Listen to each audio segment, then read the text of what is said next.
You were asked questions by Attorney Jackson about the weight of that arm, correct? Yes. And when you were asked about the weight of the arm, Attorney Jackson asked you if you were asked a lot of questions about the difference in the weight of the arm, about 11.8 pounds statistically as it relates to Mr. O'Keefe versus 9.4 pounds. Do you remember him asking you about that? Yes. And you were asked whether you were aware whether anybody had measured the weight of John O'Keefe's right arm. And you responded, I'm not aware of that, no. Do you remember that testimony? Yes. And then you were asked, when you asked questions about whether or not his arm was 11.8 pounds, are you aware of anybody ever just weighing just his arm? And you said no. Correct. And finally, you were asked, what is that based on, 11.8? Where did that come from? Remember what you said? Yes. I don't know. Remember you answered Attorney Jackson and you said, I don't know where that came from. Right, referring to, I don't know what source you pulled that 11.8 from. And so you were suggesting that that is just a number pulled out of thin air, right? Was that a surprising hello, Jenny. estimate, 11.8 to you? How are you, sweetheart? I don't know that it was surprising. I don't know what your source is for it. How you doing? I was wondering where you was at. Yes, we had a good weekend. How did you go? Have a good one?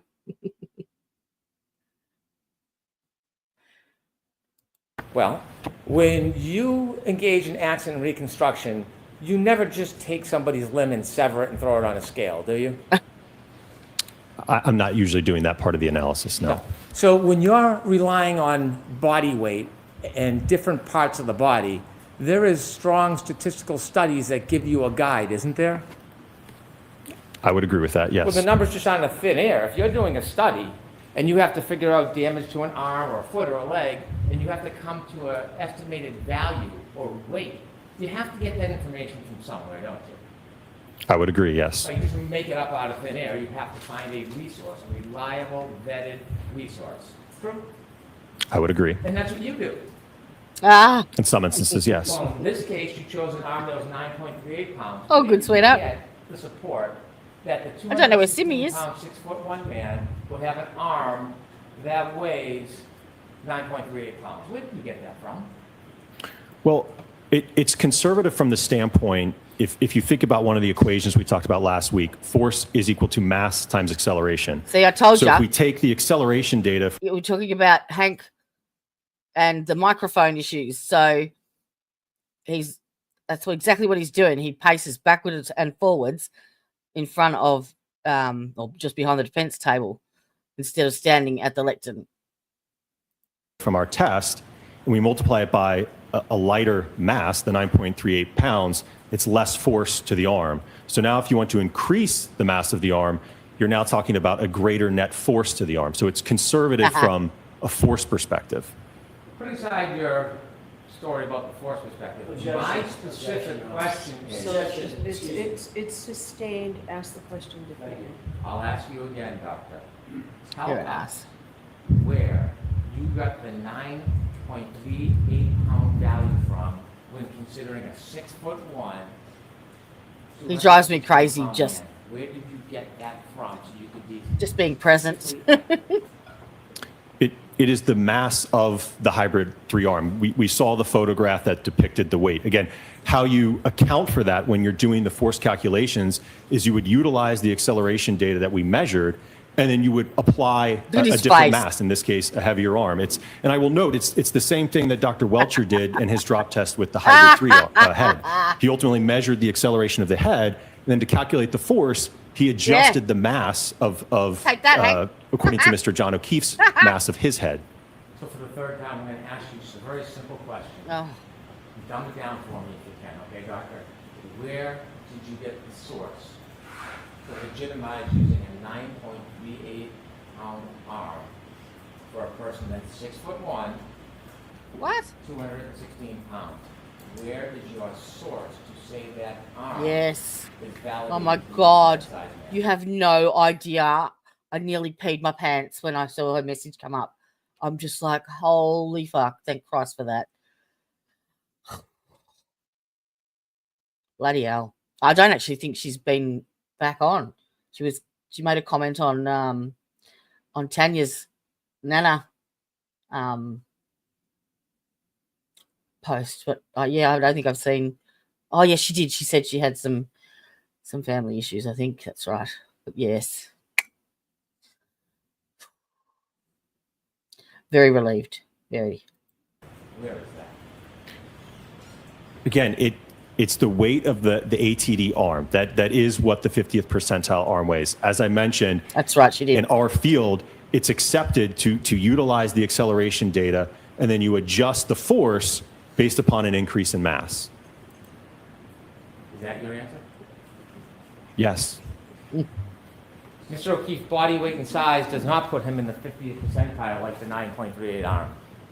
He's closer to the 95 percentile. Isn't that fair to say? Correct. And there is, in fact, the 95 percentile crash test dummy, isn't there? There is, my yes. God. You chose the 50th percentile, which is shorter, yes? Correct. Weighs less, yes? Correct. And the arm weighs less. True? Correct. The truth is, you have absolutely no study, no paper, no article that supports using a 9.38 arm for a 216-pound man who's 6'1". You have not one reference or study you can offer us right now, do you? I don't agree with that because, again, if you look how Dr. Welcher did it, he used the 50th percentile in his drop test with the head, and to calculate the force, he adjusted for Mr. John O'Keefe's mass of the head. Same thing is done in this instance with the lighter arm. We adjust for that in the calculations. So you have one paper, one study. I know the answer to this, so let me ask. You have one paper, one study to support that it is appropriate to use the 50th percentile 9.38 arm for a person who is 6'1", 216 pounds. I won't ask you again, but if you can answer this once for me. Do you have one paper, one study? So I'll take out the commentary. Can you answer that question, please? Sorry, can you repeat the question? You have one paper. Give me a name, an author. One paper, one study that supports using a 9.38 arm, 50th percentile, when you're doing a crash test for somebody who's in the 95th percentile who weighs 216 pounds and is 6'1". One paper, sir. I don't have a paper because Dr. Rentschler is addressing the forces and the injuries to the arm. You talked about, however, would you come up with the number 11.8? Like it was something that is curious or foreign to you, right? Objection. Sustained. Are you confused how the number Oh my God. 11.8 would come up? Objection. I'm going to allow that. I'm not confused. I don't know your source for it. When you do studies, would you agree that the head has a similar weight to the arm and that the weight of an arm would be about 5.48% of a person's body weight? I'm sure that there's various studies out there that talk about that could be one particular study. Well, let's talk about one study. What do you think? You're the engineer, you're the expert. When you're weighing an arm by percent, what is the percent of the arm of the total body weight? I don't know as I sit here today off the top of my head, no. I'm sorry? I don't know as I sit here today off the top of my head. Well, if you don't know the percent of body weight of the arm compared to the whole body, how would you ever come up with a number for the arm? Well, from the work that I've done with Dr. Rentschler in this case, dating back to last year, it's my understanding that his calculation for the arm was approximately 11 pounds. So you're relying on somebody else's study? You're doing an independent assessment of the evidence, and you're relying on other people's math? Is that what you're telling us? I don't agree with that because, as I've mentioned numerous times, Dr. Rentschler and I worked as a team on this case. You can't separate the reconstruction part from the biomechanical part. It's an integral part that works together on it. Would you agree that the arm is about statistically vetted, that it's 5.48% of the total body weight? Would you agree with that? It sounds about right, but again, I Okay. don't have the percentage off So the if top you of my take head. 5.48% of a 171-pound man, which is the crash test dummy you were using, the 50 percentile, what do you get? You said 5.48%? Yeah, Just over 9 pounds, okay. Close to 9.38. 9.37. He's up Now now. when you have 216 pounds, 5.48%. 11.8. 11.8. Sound about right, doctor? By that calculation, yes. Okay. Now, you said you had some confusion where I'd get that number from, this 11.8. Do you remember that? Yes.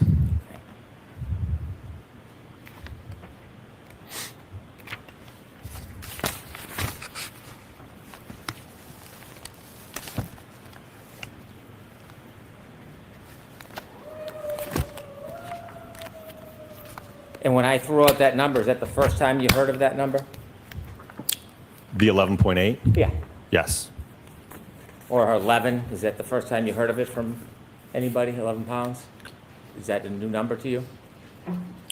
I don't understand your question. Well, you're saying that when Attorney Jackson asked you, where did Brendan get those numbers from? You said, I don't know. Remember that on Correct. Friday? Do you know where I got the number 11 pounds from? 11.8 Yeah. or 11? 11. As I just mentioned, last year, I believe I testified in a previous proceeding that it was about 11 pounds. Yes. Your testimony, 11 pounds. Your prior testimony, right? Yes, You testified before under oath in this case, didn't you?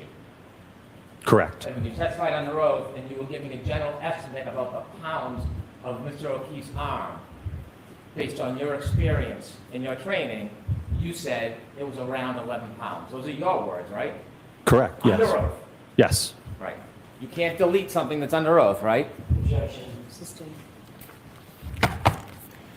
And so when you feigned confusion on Friday about this 11 pounds, Objection, Your Honor. Sustained.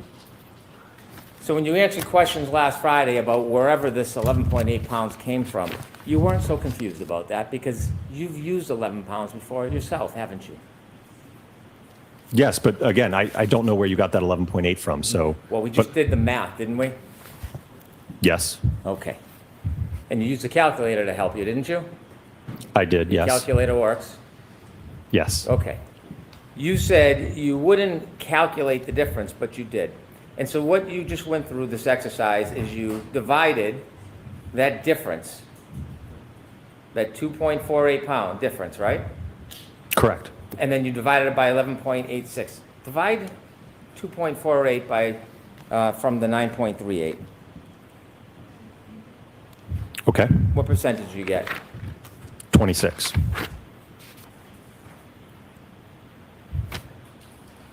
Would you agree with this statement about whether the arm and body weight, comparing the weight of the head to the arm, would you agree that the head and arm are actually almost identical because your arm, just one of your arms, including the hand, forearm, and upper arm, is about 5% of your total body weight? So for someone who weighs 216 pounds, that's about 10.8 pounds. Would you agree with that? I didn't do that calculation, so Didn't ask you. I'm asking if you would agree with that. can you repeat the question, please? Objection, Your Honor. So ask the question. Does the arm weigh the same as the head? Or the arm does weigh the same as the head, almost identical because your arm, just one of the arms, including the hand, forearm, and upper arm, is about 5% of your total body weight. So for someone who weighs 216 pounds, that comes out to about 10.8 pounds. Would you agree with that? I haven't done the calculation, but if the math checks, then yes. Okay. Would you agree with this statement? The heavier the object, if it gets hit center mass, that's going to be even greater force because that is more mass than just 11 pounds. So the acceleration is the same for each body part. It just depends on the weight of the body part and how heavy it is to determine the force that's actually exerted on the body. Do you agree with that? Objection. I'm gonna- Source. I'm going to allow the question. Do you agree with that?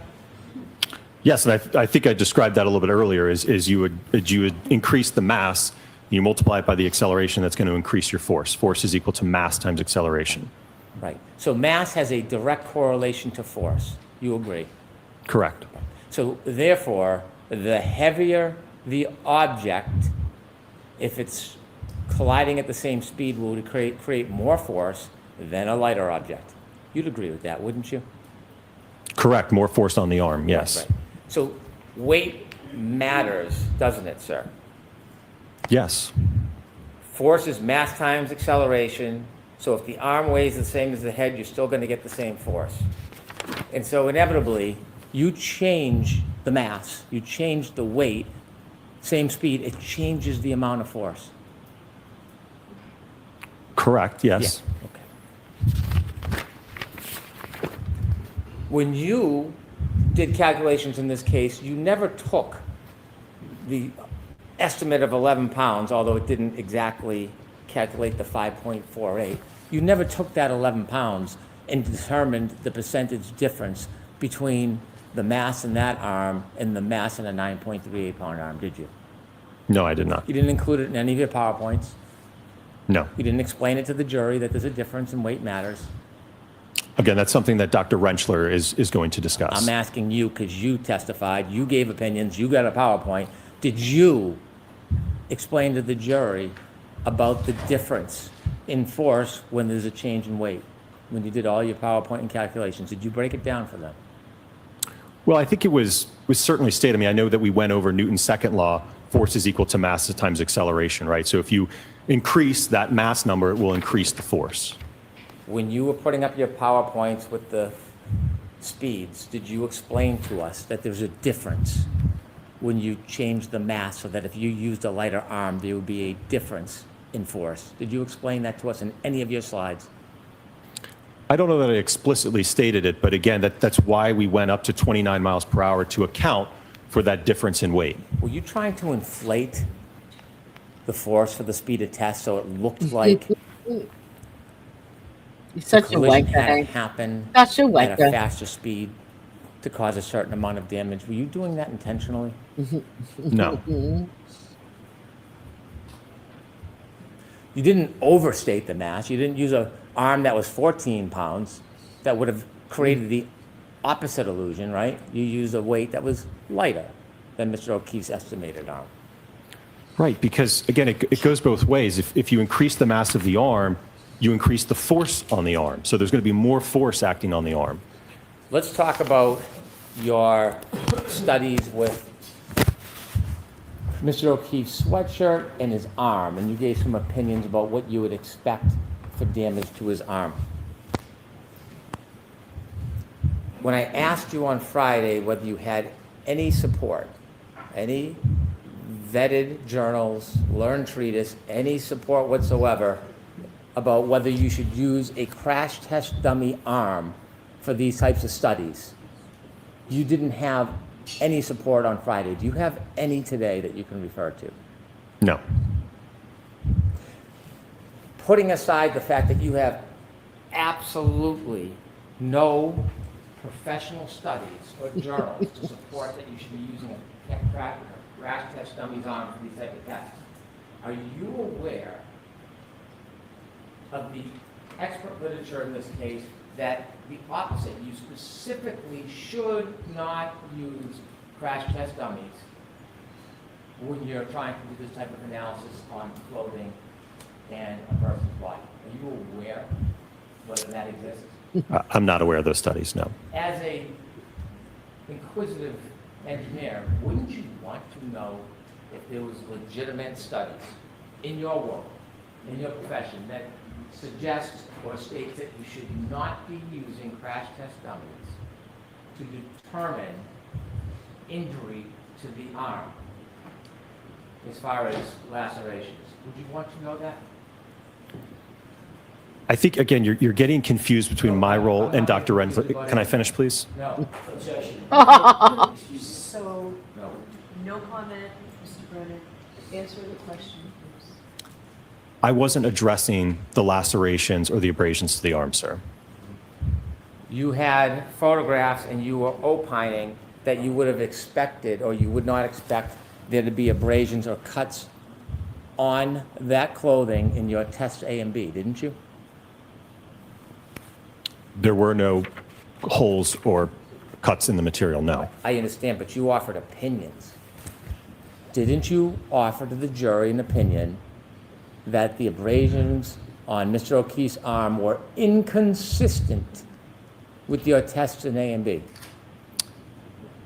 The cuts and the holes are inconsistent. Sir, when you were assessing cuts and holes on clothing, you need to make sure the predicate as a basis that you're using the right properties, right? I would agree with that. Right. And so if there was literature directing that you should not use a crash test dummy to assess injury on an arm, would you follow that instruction or would you do it anyways? Again, you keep saying injury to the arm. I was looking at what happens to the material when it makes contact with the taillight. A crash test dummy's arm is harder than a human arm, isn't it? Yes. You push a human arm, it's like an indent. You can push in, can't you?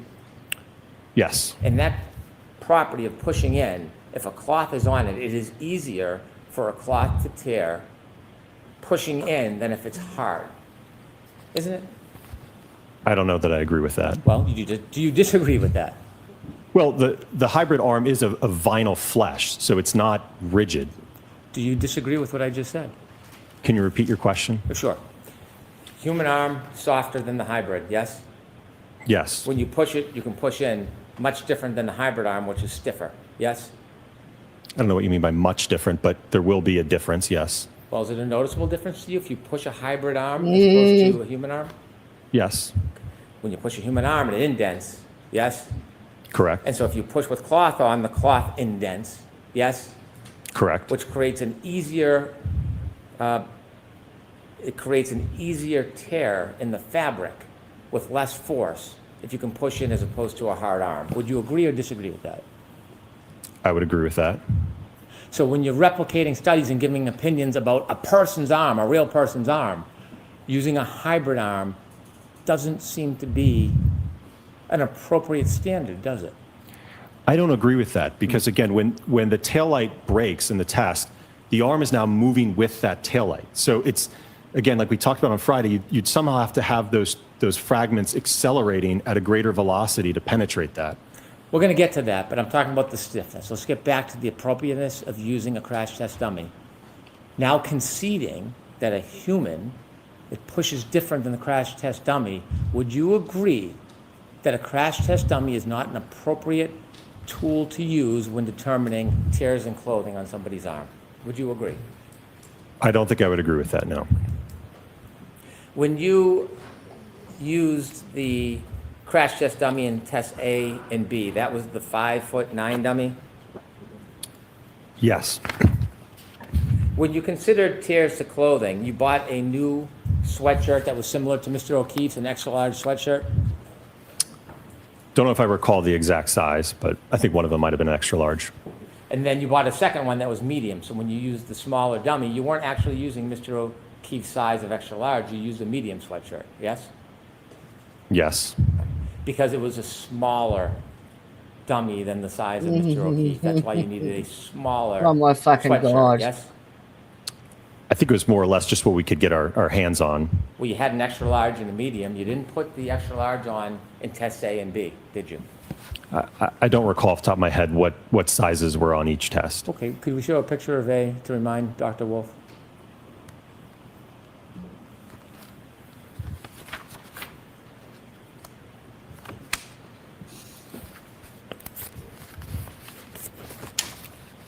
And while she's pulling that up, is there a difference between, see that's how that's blue?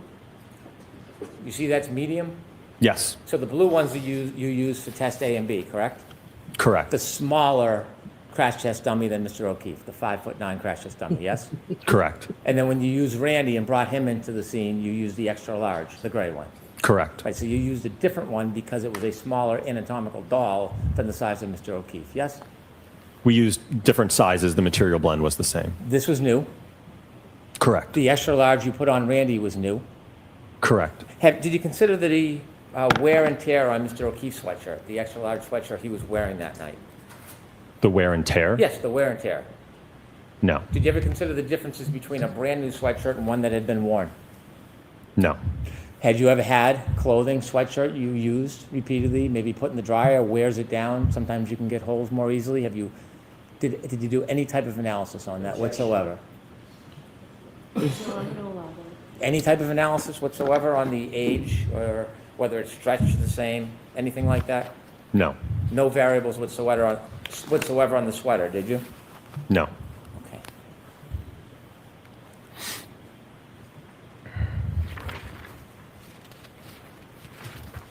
Does it matter whether or not the sweatshirt is tighter or looser or how it fits the body? Is that any part of your consideration? No. Yeah, Have you ever done testing like this before that's for what you clothing? that's what you get In when you terms of haven't got impacting a anything else. taillight, Yes. no. So this is the first time ever that you've done this type of analysis and offered an opinion in front of a jury on this. It's called an oxymoron. Specific to impacting an arm with a taillight, yes. Before you decided to come in and give an opinion, did you take any study or look at any journals on fabrics? No. Did you consider any You of the see, variables? you take something that is insignificant and unimportant and completely irrelevant to a biomechanical engineer, asking if he's made studies on fabric, and makes it into a massive fucking ordeal, like creates it as a negative and harps on it to make you look like you are not credible. He did the same with Barros. He's doing the same with them all because he's a fuckwit. Hey, Sibby, how you going?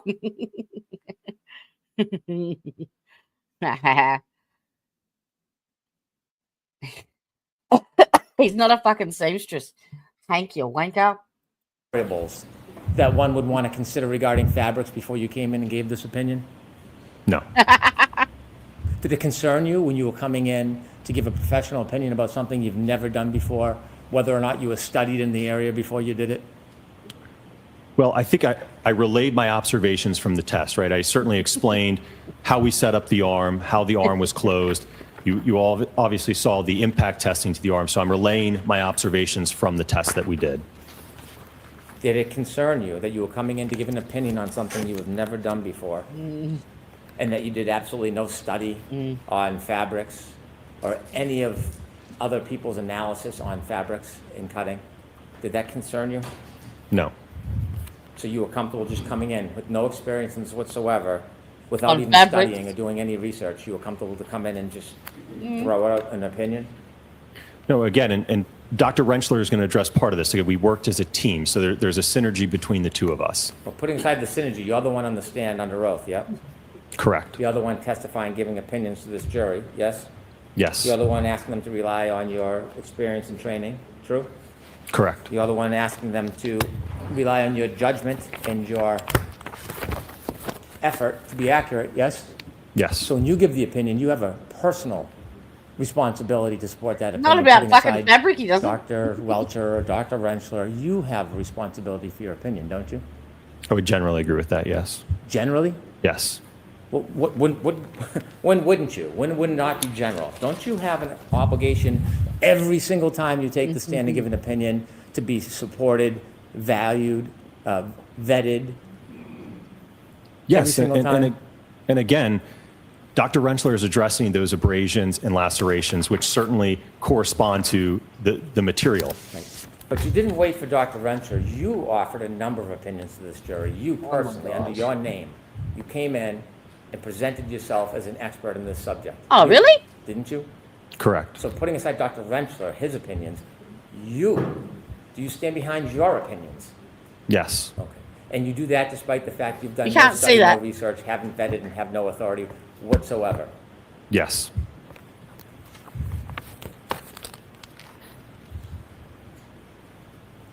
You wrote a report back on February 12, 2024.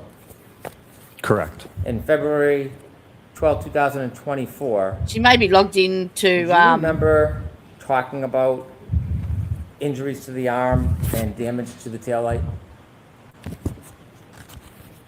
Generally, yes. Okay, that's fair. Do you remember writing in a report, "It is significant to note that the injuries have been classified as abrasions and analysis of the autopsy photographs indicates minimal bleeding or lacerations of the dermis"? Did So you- the report that you're referring to, She might be logged into Tanya's stream. I'm not sure. I don't know why you can't see her. Can you see the one that's up on the screen?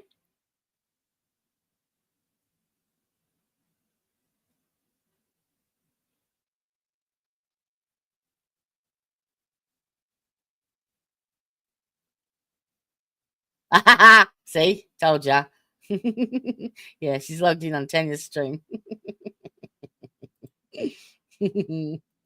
To is a joint report authored by myself, Dr. Rentschler, and Mr. Scott Klein. So that would have been a portion finish drafted by fan Dr. off. Rentschler Ooh. addressing the injuries. I see. So in I'll this be back. report, it has your name, Dr. Rentschler, and another person, Scott Klein, yes? Correct. But in the report, none of you ever differentiate which opinions you're standing behind or somebody else's, right? I'll move on. The objection is sustained. I'll move on. The objection is sustained. Did you agree with that? Sustained. Did you write or endorse these injuries would not result from impact with a non-damaged tail lamp cover and the amount of force required to fracture the tail light cover? So I'm gonna see you inside, Bob.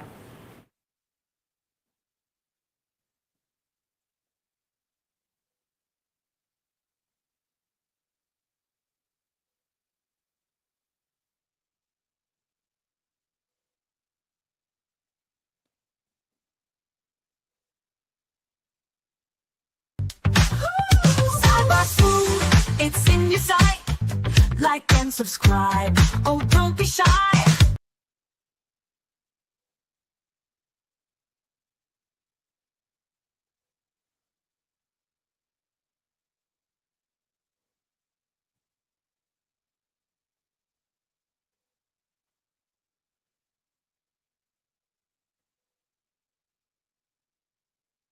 It's a little swoop, a sneaky little glide.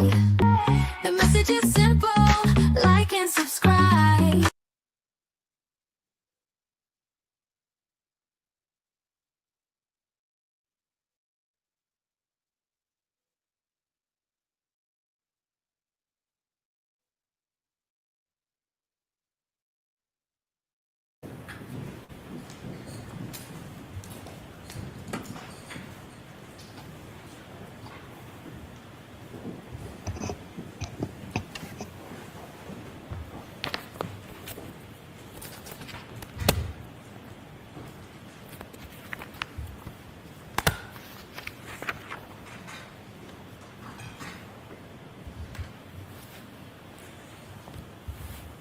You were asked questions about impact with the taillight.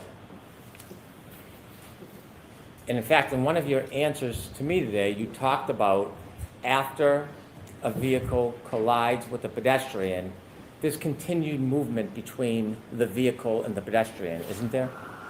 Correct.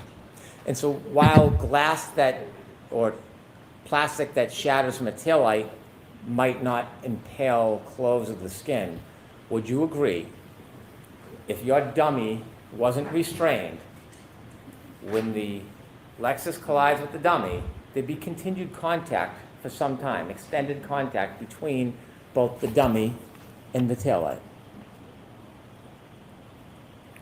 Well, the arm, as is demonstrated in the test, would be moving at roughly the same velocity as the vehicle. Yes.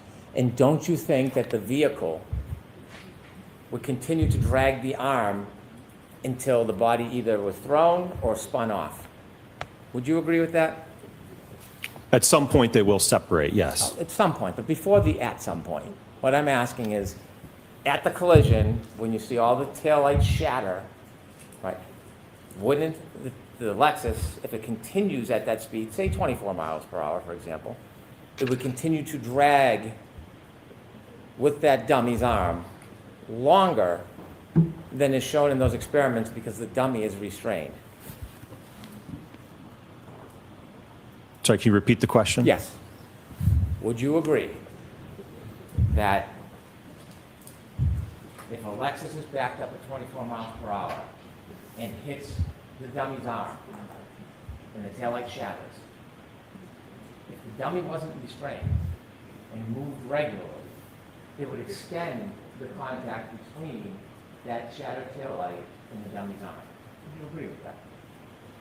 It would move with the vehicle until it got pushed out of the way, just move to the side, yes. And so what you're saying is it would move with the vehicle but wouldn't touch the vehicle?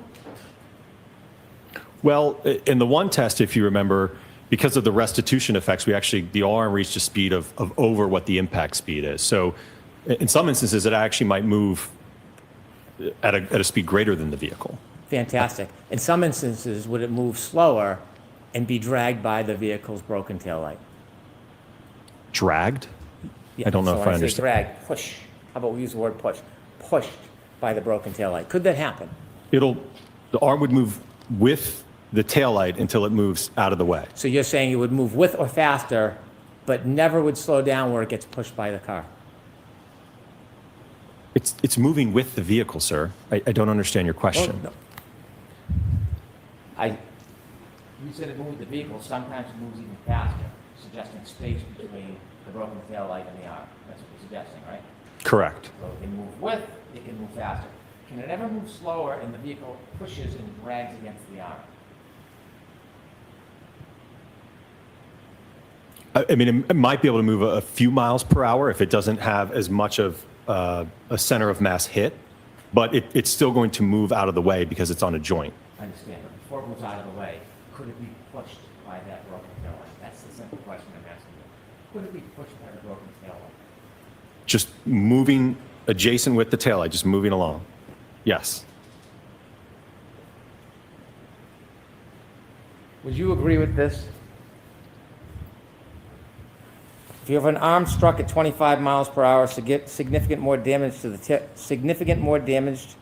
that taillight shatters, hits and moves forward into arms, parts of Yep. taillight pushed into arm as vehicle pushes forward and pushes arm out of the way. So the word push, would you agree with that general characterization that the broken taillight can, in fact, push the arm? Would you agree with that?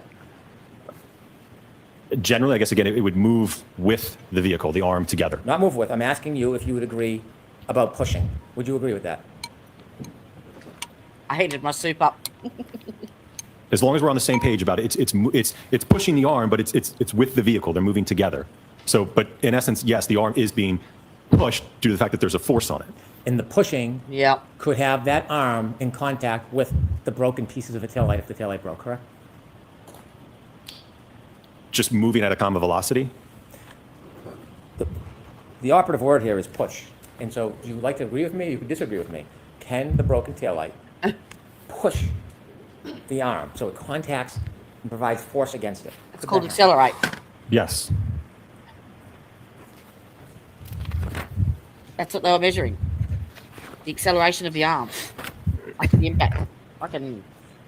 When you were showing those photographs today regarding test F, We're gonna now put my you use napkin Randy in on. test F, right? Oh, Correct. because I How know tall is darn Randy? well I'm going to get it. He's like 6 me. feet. And he weighs 200 pounds? Correct. So still 16 pounds less than Don't mind Mr. me. O'Keefe, yes?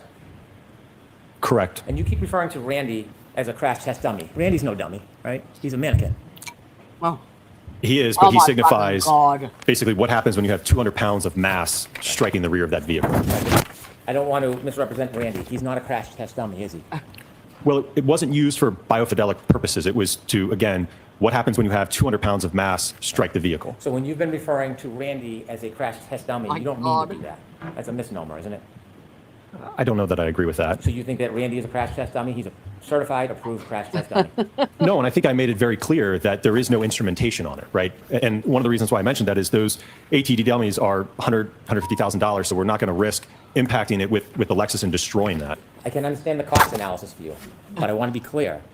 He's a mannequin. It's used by firefighters and drills pulling a body, dead weight, out of a house to replicate certain scenarios. That's what Randy was made for, yes?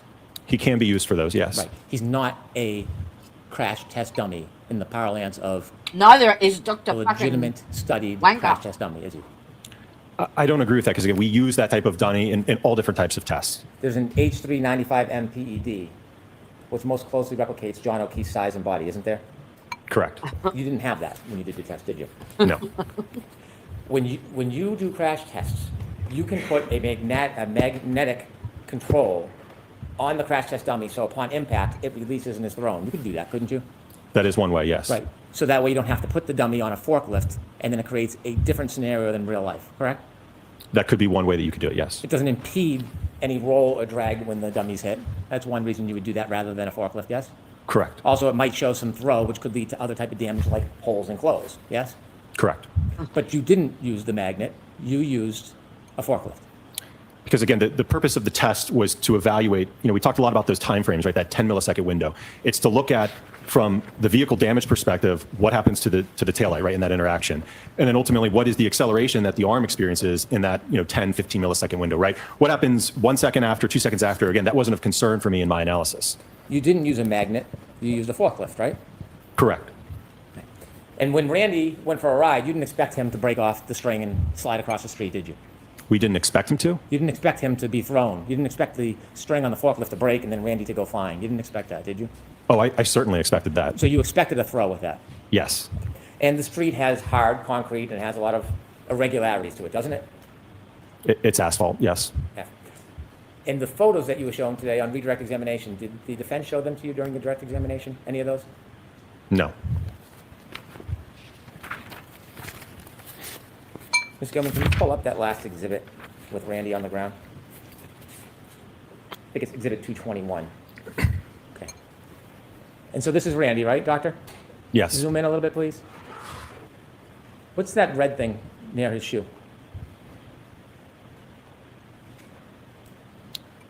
Appears to be a fragment of the taillight.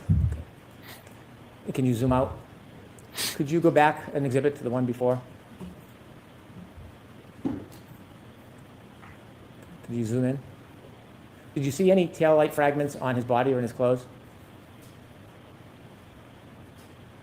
I can't tell from here. Could we have the exhibit before, please? Can you tell from here? Yes. And finding taillight fragments on the clothes after a collision, that's not unique, is it? Unique? No, it's possible. Well, according to this, it's probable, yes? In this test, that did occur, yes. Could we have exhibit 201D, please? Do you know what this is, doctor? Did you see this picture in your analysis? Don't know if I recall that specific photograph. Do you know this is taillight shards found in Mr. O'Keefe's clothing? Sustained. Did you consider this photograph during your analysis before you gave your opinions regarding cuts and tears and lacerations? No, sir. Can you take that down, please? When you did your analysis, did you know that a drinking straw was found on the concrete on the Oh my street in front of God. 34 Fairview? Why would he? I don't know if it was on the concrete, it might have been on the asphalt, but I do recall a drinking straw, yes. Did you know that there was a glass found near Mr. O'Keefe? Could you put that up, please, Cindy? Yes, he did.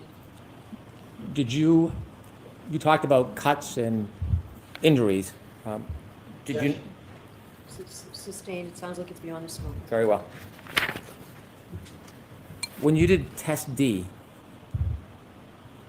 did you say the peak acceleration was 780 Gs? Your Honor, may I refer to my notes? Yes. Page 11 of your report. I think I lost an exhibit.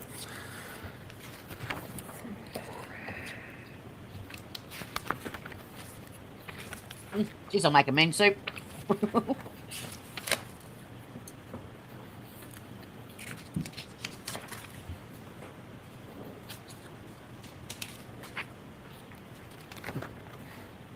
Is that what you described it as?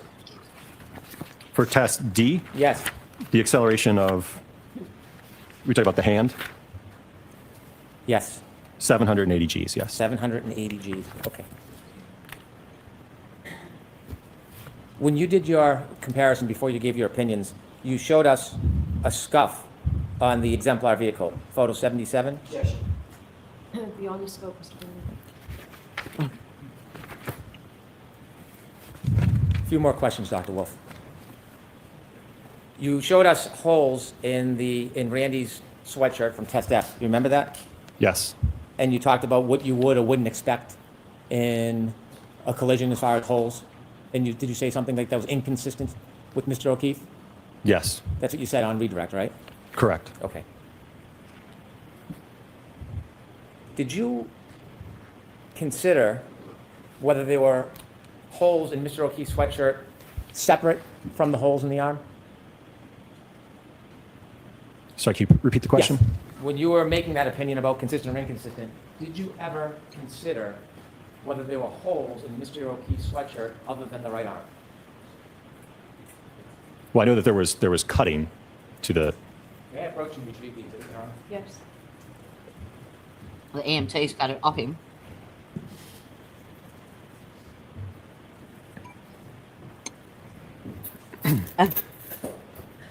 I know. You ever look at the back of the sweatshirt to see if there's any holes to the back? Do you believe I did mine this morning too? I don't recall. Take a look at the back. You see other holes on the back of Mr. O'Keefe's sweatshirt? It appears I see one hole. Let me get a little closer so you can get a better look. I'll direct you to here. You see more than one hole in the back of Mr. O'Keefe's sweatshirt? Yes. Mm.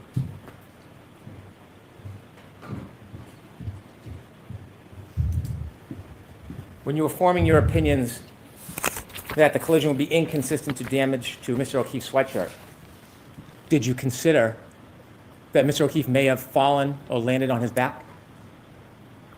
Well, in looking at those holes, they're inconsistent with road rash. And again, to get those kind of holes, you have to have prolonged sliding contact on a rough surface.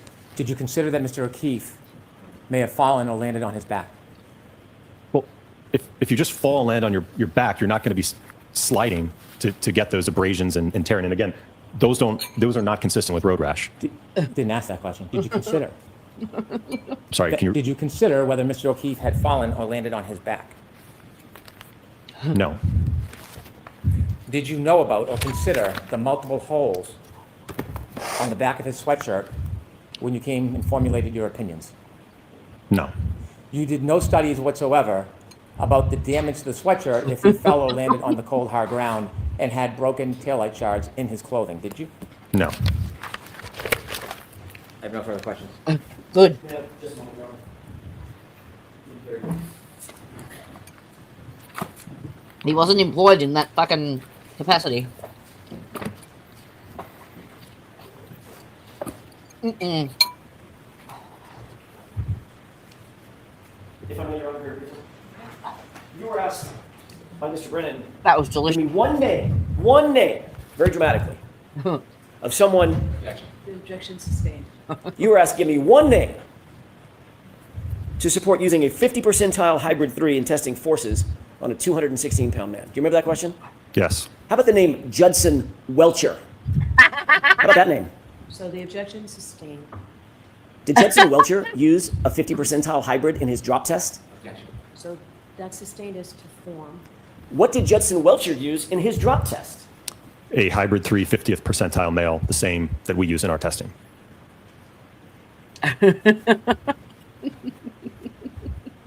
Even Bev smiled at that.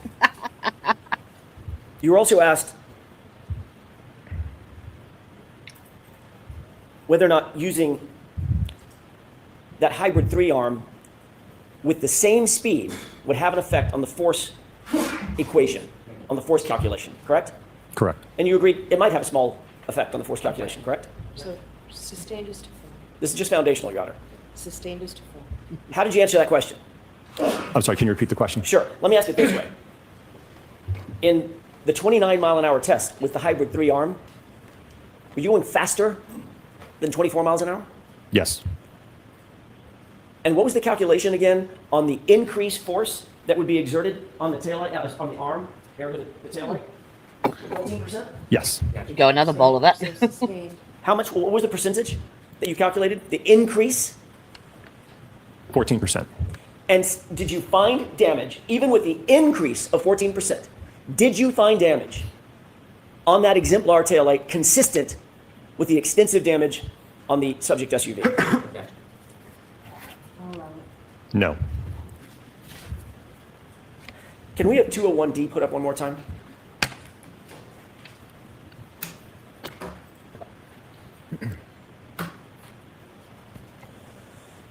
Mr. Brennan just asked you if you made note of these little red pieces, correct? Correct. You have any Oh, idea it's the size of those pieces? Collected from the scrapings of the bottom As of you the said. fucking. Not without a scale of some sort, no. So as you sit here, Do you have any idea what the size of those pieces are? I couldn't tell you as I sit here today, no. No idea if they're a foot long? Objection. So the objection is sustained.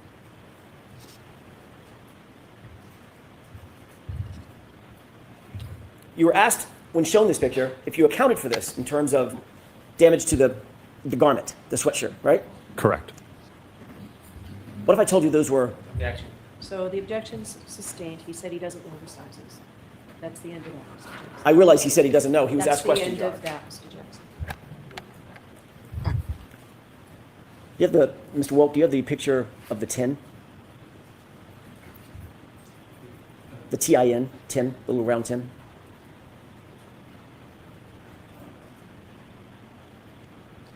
you see that tin?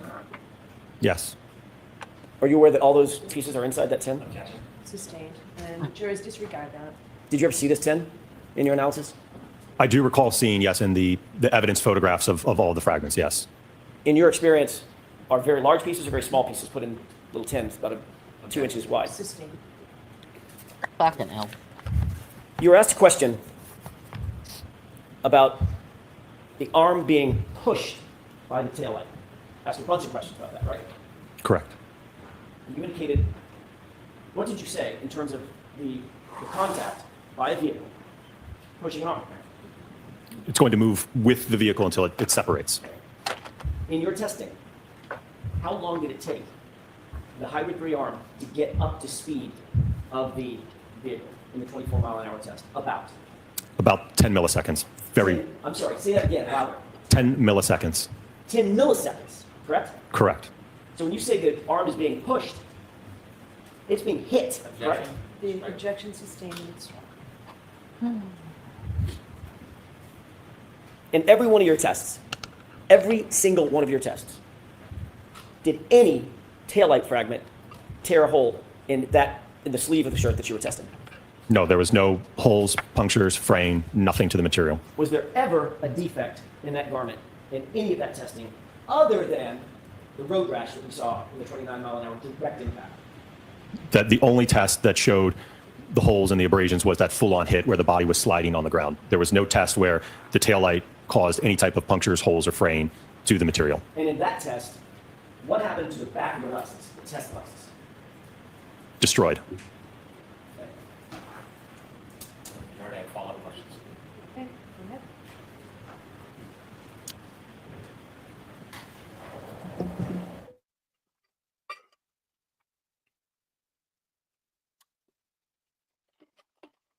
For fuck's sake.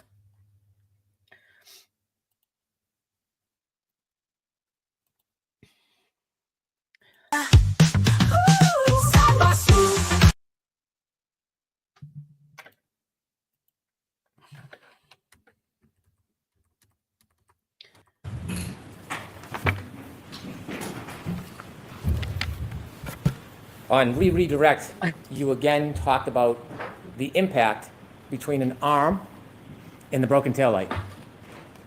Correct, yes. And I had asked you on cross-examination or recross-examination whether You know that? that broken taillight could push the arm, which of course would create force or friction, yes? Well, once it's moving at a common velocity, I'm just not understanding your question then. If it's not a common velocity, if the broken taillight is, Ask the question. if the broken taillight is pushing the arm, which would mean the broken Mom at taillight's school going is at a how fast. great Marcia is at this, or how wonderful Marcia did that. ARCCA. Speed than the arm. If it pushes the arm, the broken taillight can come in contact with the arm, can it? It's moving with the arm, sir. Okay, let me ask you this. Would you agree with this? If you have an arm that's actually struck at 25 miles per hour, you're going to have significantly greater damage, especially if there's a taillight that shatters. So if you have the taillight coming in, it's hitting the arm, it's moving forward into the arm. So it looks like 93. Do you agree with that? Objection on the height source. No, Dr. Rentschler, do you agree with that? Objection. so I'm going to allow it strike source. You agree with that? I'm sorry, can you repeat? I can. If you have an arm that's actually struck at 25 miles per hour, you're going to have significantly greater damage. Specifically, if there's a taillight that shatters, so you have the taillight coming in, it's hitting the arm, and it's moving forward into the arm. Would you agree with that? Objection. I'm going to allow it. In reference to the greater damage, we talk about damage to the arm. Do you agree with that phrase? The best way I can characterize this is it's moving with the arm, sir. So if that actually caused fracture of the taillight, then parts of the taillight are going to be pushed into the arm and likely embedded into the arm as the vehicle continues forward and pushes the arm out of the way. Do you agree with I'm that? going to allow it.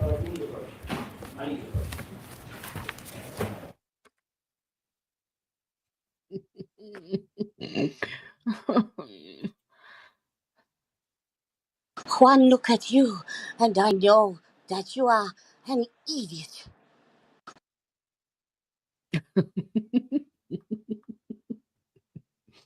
Yep. Yep. It's a little swoop, a sneaky little glide. The message is simple, like and subscribe. Do you agree? If you have an arm that's actually struck at 25 miles per hour, you're going to have significantly greater damage, especially if there's a taillight that shatters. So you have the taillight coming in, it's hitting the arm, and it's moving forward into the arm. So if that actually caused fracture of the taillight, then parts of the taillight are going to be pushed into the arm and likely embedded into the arm as the vehicle continues forward and pushes the arm out of the way. Would you agree with that? Again, my area of expertise is not injuries to the arm, so whether or not those fragments would be embedded or cause any type of damage to the arm, no. But what I would say is that I would agree with the taillight being pushed into the arm. It's going to cause the taillight to fracture, and then the arm will move with the taillight. When you do a demonstration, isn't this exactly what you see? Could you play E again for me? Isn't this exactly what you see? Play that, please.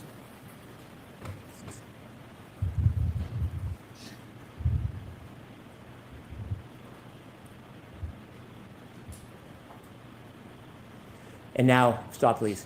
If Randy is not restrained by a forklift, he is going to move with the car, correct? Well, if it's just the arm, his arm's going to get accelerated and move, and then his body will be there still. And that broken taillight, if Randy is not restrained on a forklift, is going to be pushed, like this says, by the broken taillight. It's going to move with the arm. There you go. Thank you.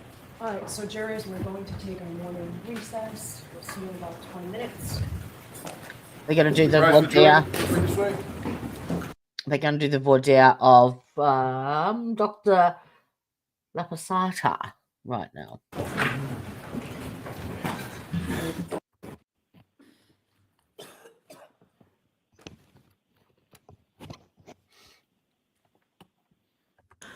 Because everybody needs a break. What we'll do is we'll take the 20-minute recess.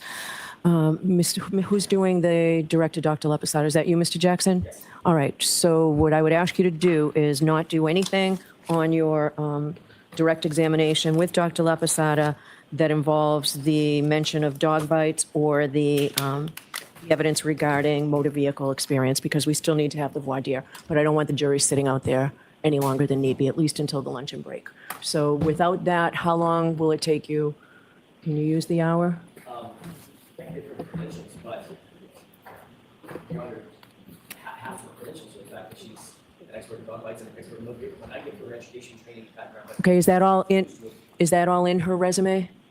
It's all in her. It's all going to be in her direct examination. No. My question is it in her resume? Has the Commonwealth received notice regarding the dog bite stuff? The Commonwealth has received the same resume that the court has received. I don't know specifically what her resume says about dog bites. I don't think it says dog bites anywhere in her resume. No.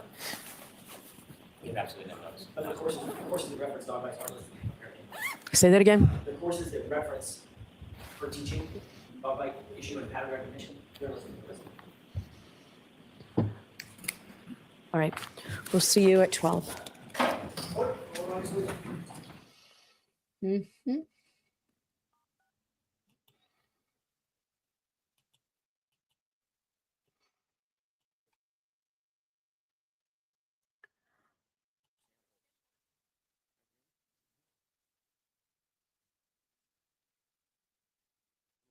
All right, we are up to date. We are right on